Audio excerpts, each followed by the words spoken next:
Rreth 300 familje përgjatë rrugës transballkanike në Vlorë rrezikojnë prishjen e banesave ekzistuese prej viteve 1960 për shkak të zbatimit të një projekti për bulevardin. Banorët thonë se janë njoftuar 2 ditë më parë nga Inspektoriati i Ndërtimor Urbanistik Vendor se banesa do prishen dhe shpronësimi do kryhet sipas një vendimi të qeverisë në anë të vitit 2000 me çmimin e tregut të atij viti. Banorët theksojnë se nuk kanë qëllim bllokimin e investimeve publike, por shteti t'u jap çfarë u takon.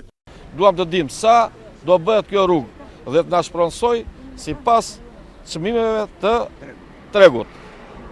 Mos të ngrish shteti muskut me popullin e Vlorës. Unë shtëpinë kam 17 metra larg. Ai thotë ta marr gjithë, autoktoni vjetër. Ai ka rrezik më thotë dilë nga shtëpia, dilë në rrugë. Gjithë vite që vinë, jo sot, jo nesër, jo kaq metër, jo 1 metër, jo 2 metër, jo 7 metër, tani 17. I kanë bërë prindrit me zëmër, ngelen në për spitale. Tani atë pse kërkon të ma sponsor me 80.000 lekë muaj, që të jap ai privati pasaj me 400 euro, me 500 euro sa doja ai. Ky është korrupsion këtu.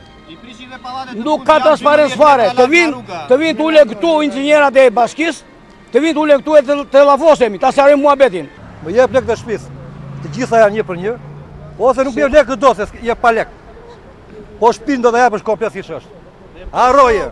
56 vjeç që jam unë sot këtu.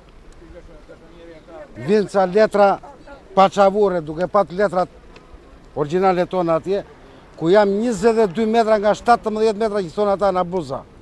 Më vjen për një shpronësim pa interes fare me një vlerë qesharake, ku nuk ketë të marrësh frym. Shkresa që kanë pru ata sot, sipas vendimit Fatosnanës në vitin 2000, jemi 2016. A ka mundësi që të sponsojnë këto truje tani me 16 vetë mbrapa? Vetëm diferencë e lekut tu sa është. Shtëpinë që më prishit ma japi, kam një plak 82 vjeçe të mbaruar që është e paralizuar e mbaj në shtëpi me 3 fëmijë ku të dalë, ku të vete? Ku të vete nezër? Me 30 milion që më përcakton ai shteti mua për shtëpinë. Njerëzit në gjithë botën vuajnë për të bërë një pronë.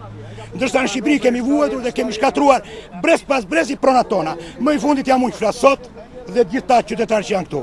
I kontaktuar nga Ora News, kreu i Bashkisë së Vlorës, Dritan Leli, pohon se ky është një projekt i miratuar në vitin 2000, ndërsa shpronësimi thotë se do jetë korrekt. Banorët që preken kanë nënshkruar një peticion drejtuar kryebashkiakut të Vlorës dhe kryeministrit Rama, ndërsa kanë paralajmëruar për shkallëzim të protestës deri në bllokim të rrugës.